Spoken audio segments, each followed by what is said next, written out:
Hey, hello there. This is Natural Fitness Lifestyle. Today I'm going to be talking about performing exercises that are done in a fast motion that involve a lot of momentum. Because let's face it, when you're moving, you're lifting a weight, you're either controlling it or or the weight is controlling you. Which is best? Well, this is about the form, having proper form, fundamental. Yet you see a lot of exercises that are involve a lot of speed. Hey, how you doing? Elvis Presley, all right. What do you think about exercises like cross body swings? Let me show you because it's no good unless I show you. I gotta put on my glasses and stand up for this one. All right.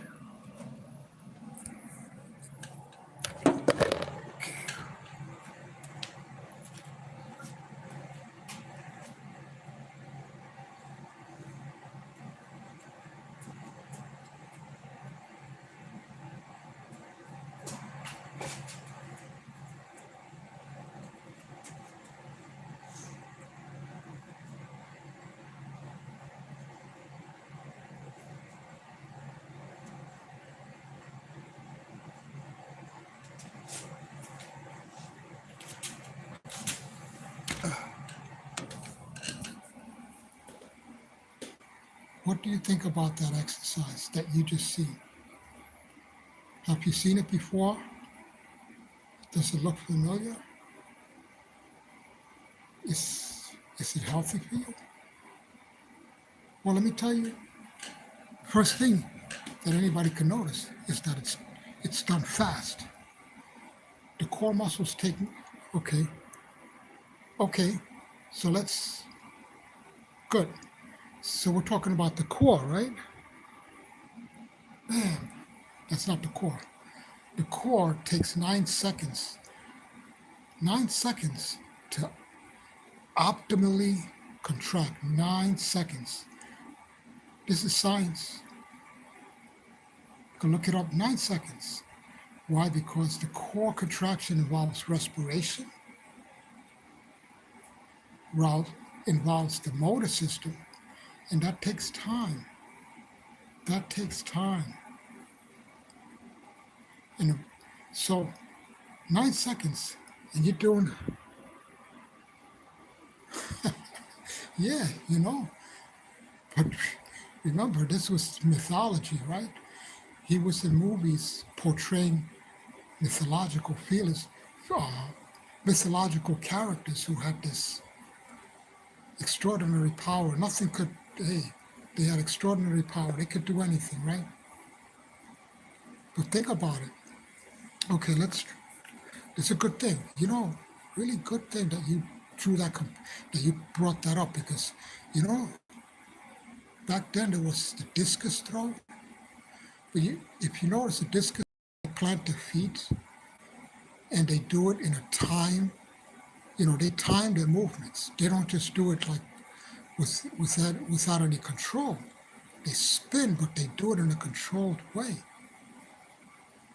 You know, this way the core muscles are called core because they're at the center and they keep everything else centered.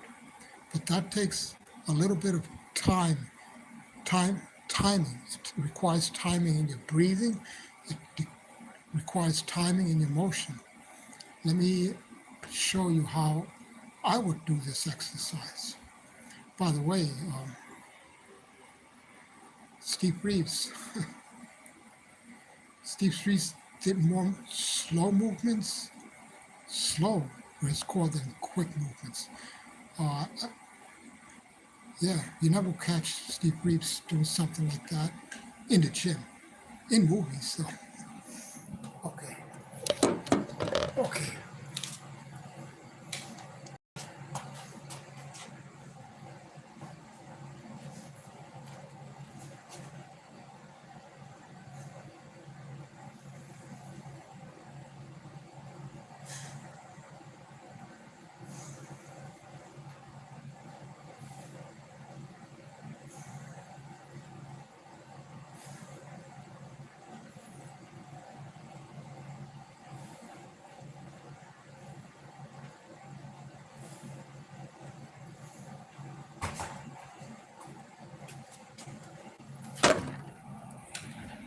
Yeah, when I dropped it, it was all sloppy.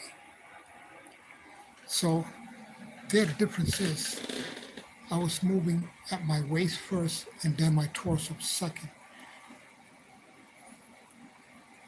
That way, that way, the mechanics, and I can apply more power from the hips, which are the strongest muscles in the body, are the hips.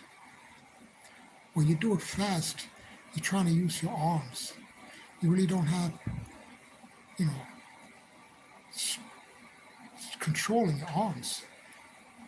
Control enough. You don't have control in your arms. Enough control to support, to control, keep the spine in place. Only the muscles of the hip and the core can keep the spine in place. So when you do that a movement like the first one I showed you, you're really not keeping your spine in place, which is very dangerous. The most dangerous exercise for the back is rotating the spine, believe it or not. That's why I chose that exercise to demonstrate how important control is, how important it is to control speed in the movement in the real world. So you notice my mechanics, the sequence, rotating the hips, follow through with the torso. I can apply more force that way because momentum isn't force. You could take a ball. Okay, let's take bowling. Let's use bowling as an example. When you bowl, you roll the bowling ball. The further it goes, the more speed it picks up. That's momentum. It goes by itself. But exercise isn't like that. Exercise, you have to move. You have to move the equipment. You have to move your body. That's not momentum. That's control. That's conscious control. Why? Because we're not dead bowling balls. We have what's called purposeful movement. We move with a purpose. If we would just allow momentum, think about this. You step out your door and you allow momentum to just carry your body anywhere. You have no control of the direction. So therefore, when you move, you have to slow down and control your position and be conscious of your mechanics of your movement.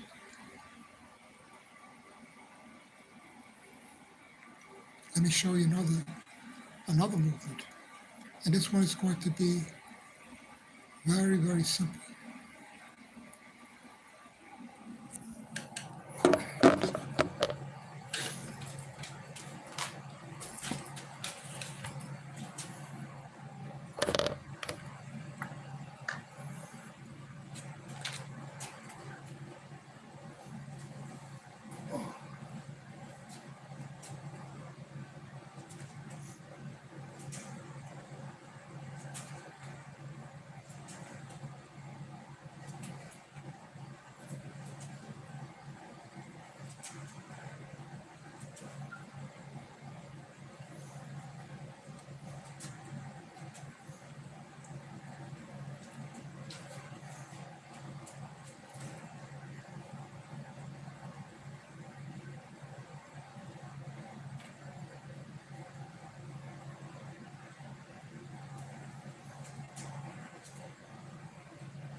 Hey, how are you doing?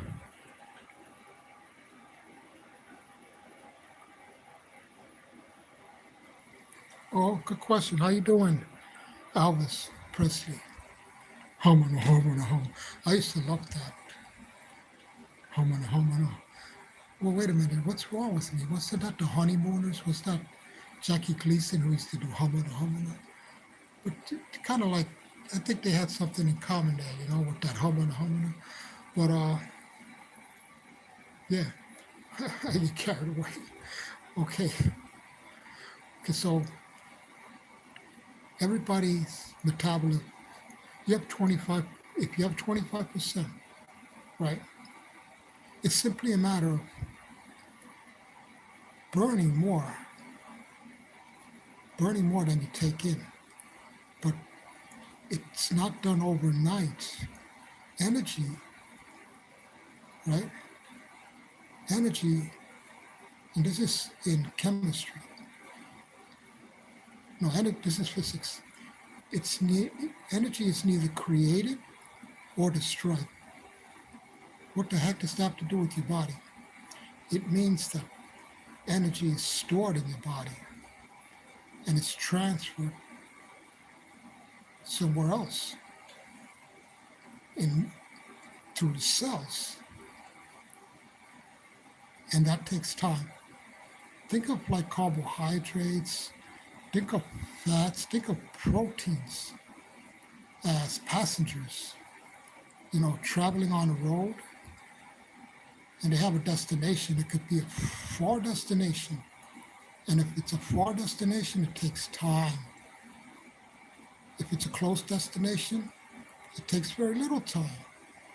If you have to burn 1 or couple of percent of body fat, now I don't, mean to discourage you, but looking at it that way,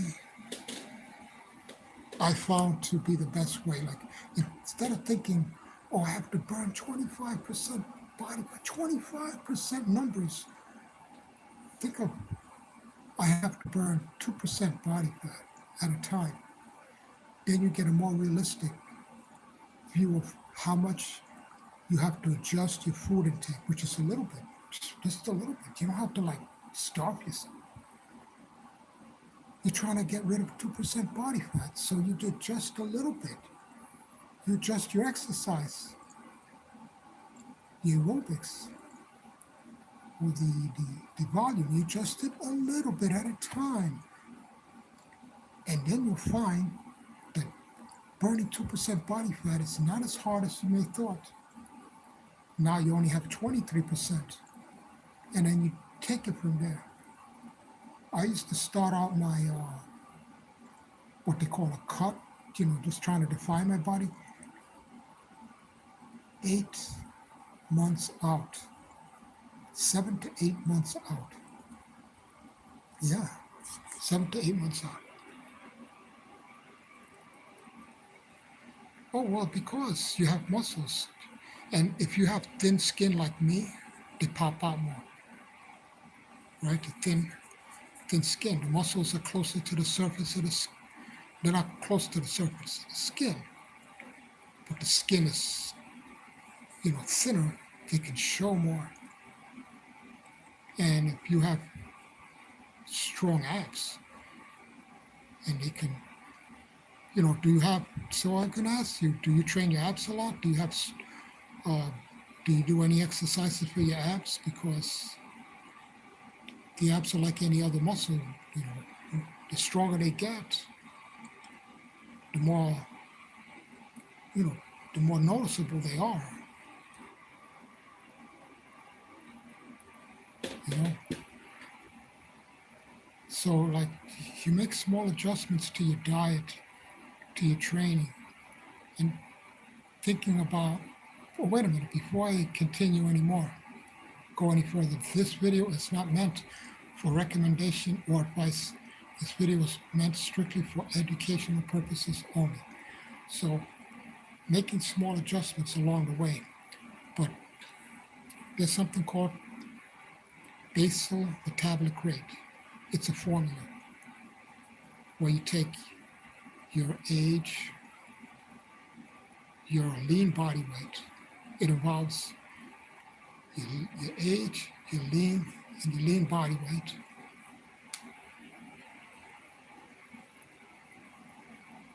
and you use it to calculate use it to calculate how many calories you need. So once you know the basal metabolic rate, your BMR, there's a formula for that. You go ahead online and look it up. BMR formula. It tells you how many calories. So like for me, when I used to compete,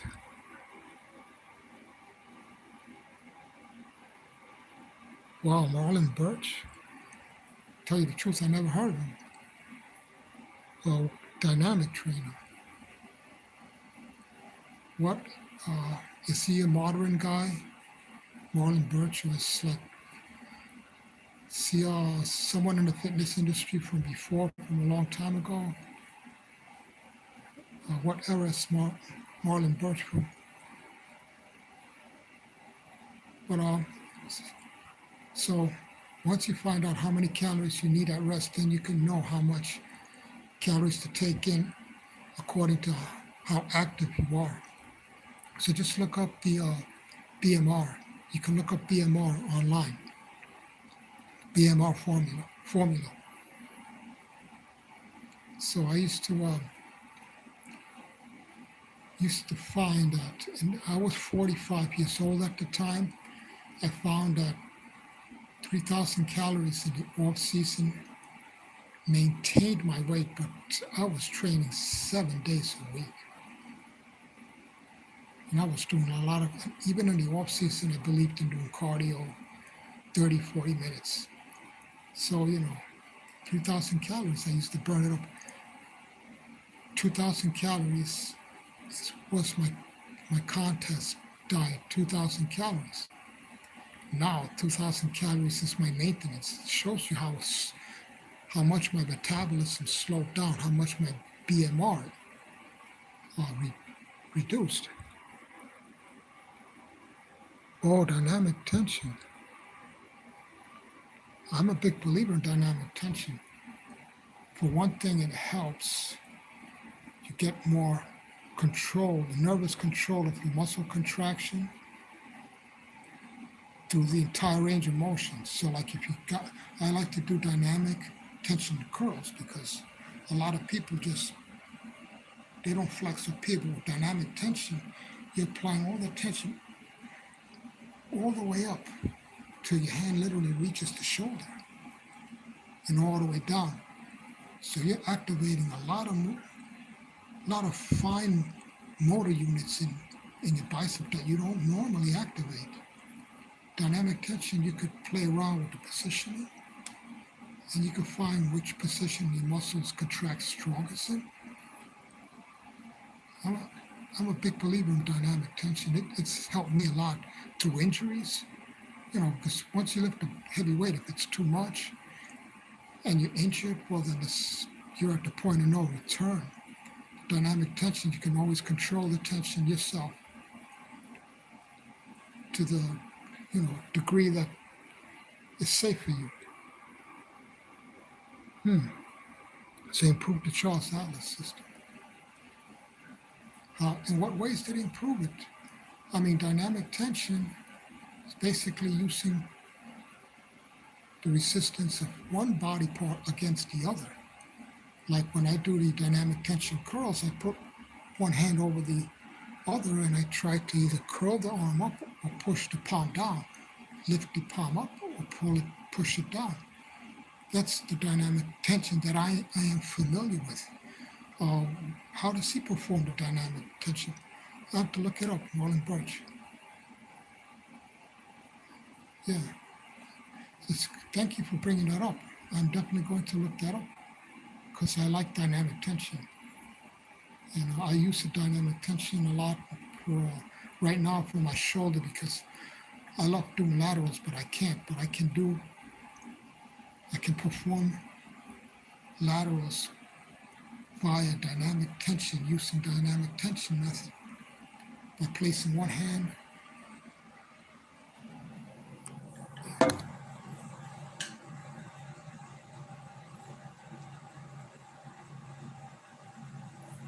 See? That's an example of a dynamic tension lateral raise. And it doesn't hurt my shoulder. But if I were to try that with a weight, it would hurt my shoulder. So that's why I like dynamic tension. You know, books are on. Oh, that's good. But um, dynamic tension is this goes way back and it's been used by me, by anybody who's been pumping up for a show since the 1800s, since the 1940s, and Mr. America used dynamic tension. Have you ever seen a bodybuilders, two bodybuilders, one grabs a towel at one end, the other grabs a towel at the other end, and they pull on it or they push? That's dynamic tension, but they're using each other's strength against each other in a controlled way. But true dynamic tension is using your own. The difference is you can adjust the position. If you have doing a tricep push down, with one person grasping the end of one towel and you grasping the other end, try to push down, they can't just instantly change the tension. But if you're doing it yourself, you can. Even more importantly, if you're doing dynamic tension on your own, you can change the position, which is very important. But not only that, is you're guiding yourself by how much, what you feel, the little feelings that you have inside your joint.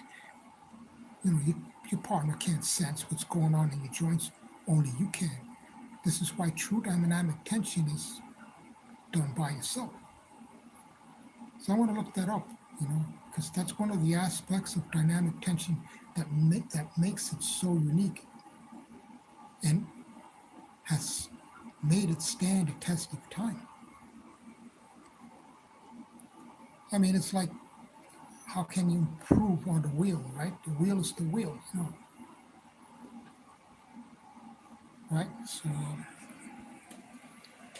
but how does that relate to momentum and exercise?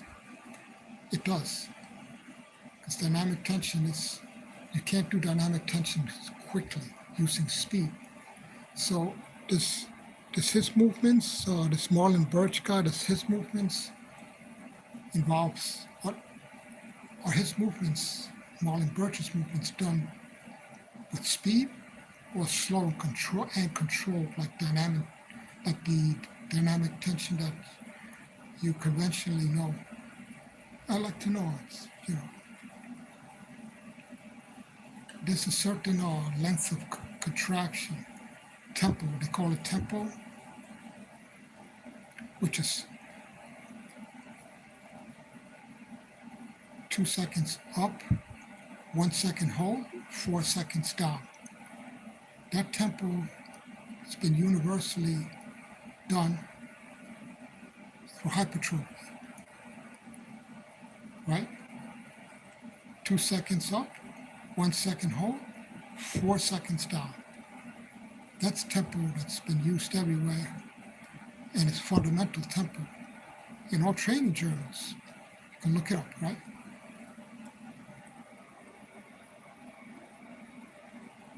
Now, why different tempos? I'm kind of curious. Why do you feel different tempos?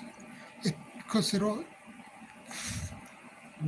2, 1, 4 is for hypertrophy. Because the motor units come from your brain and they require time to be sent, transmitted to your muscles. And also, it depends on the muscle group, because the biceps typically not a fast twitch muscle fiber. The thighs are. The pectorals can be. The back muscles can be fast twitch. So it depends on your own physiology, It depends on own physiology and what your goals are. Which type of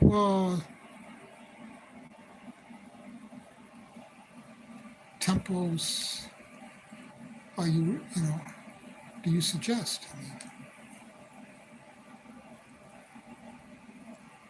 because if it's a multi-joint movement, think about it like simple simple exercises like a curl, a bicep curl, a lateral raise, single joint. Well, the lateral raise is actually multi-joint movement because you have your scapula in your back, the joints in your back. So it's actually multi-joint when you think about it, because you're controlling the movement of two joints, the scapula, your and your humerus, right, which are attached to each other by several muscles like the serratus anterior, the deltoids. But like fundamentals, see, you can look at fundamentals like the technique a pitcher uses. The pitcher who masters the fundamentals, who've already mastered it, then could stop playing around and add a little English. I used to, not to brag, I used to be one of the top handball players in the United States in the early 80s. When I first started playing handball, I would just swing wild abandon. I never got anywhere. When I mastered the fundamentals, then I could start playing around a little bit, add a little English here, make the ball spin, make the ball move a little slower or faster.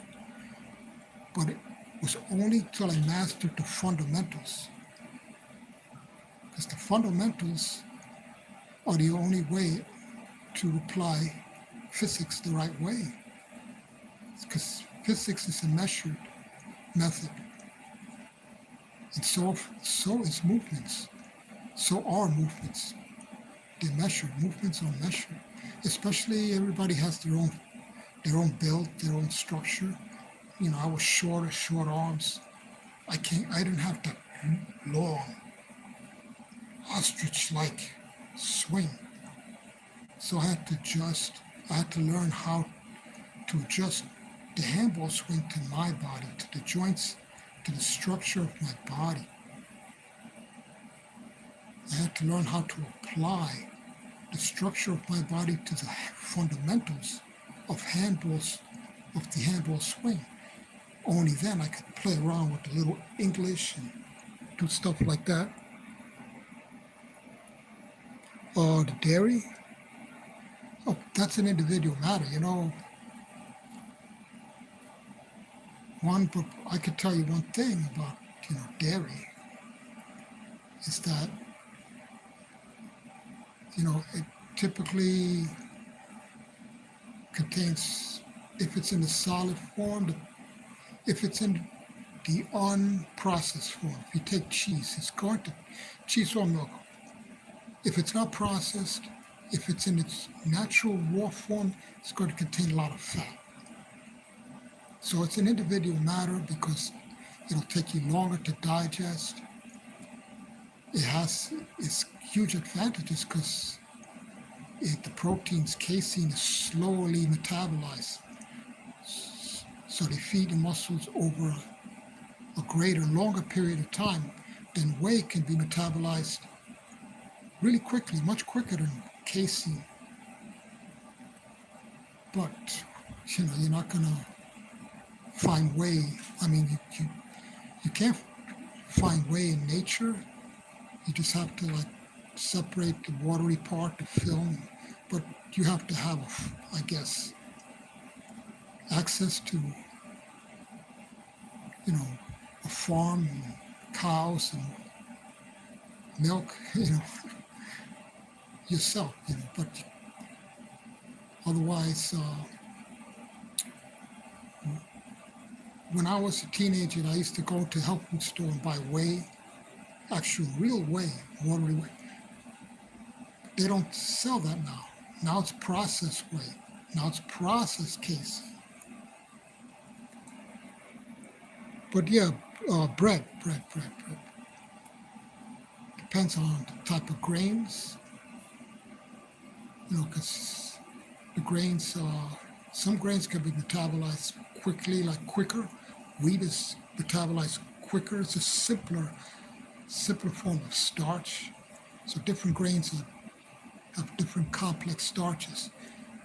The wheat is metabolized generally faster than something like rye, um, different types of wheat. I'm not big on wheat because I can't, you know, um, have an allergy to wheat. I used to love wheat.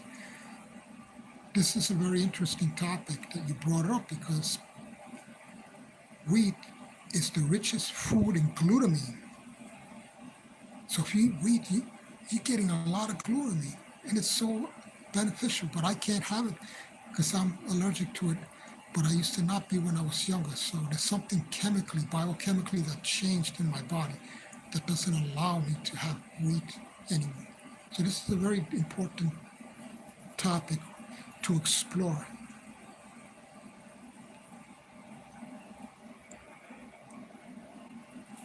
And the wheat germ itself is where most of the nutrients are concentrated. And wheat germ contains a lot of nutrients. Oh, nice talking to you, Alvin, Elvis Presley. It's been a good one, been a great one. You have a great night. So, momentum or control in exercise, which is more important?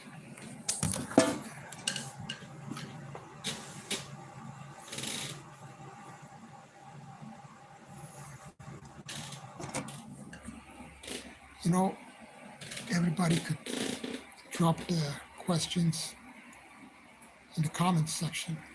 If you have any questions, drop it in the comments section.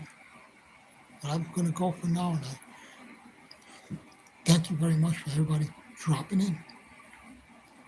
Thank you for everybody who dropping in my live. You have a great day tomorrow. It's already 12.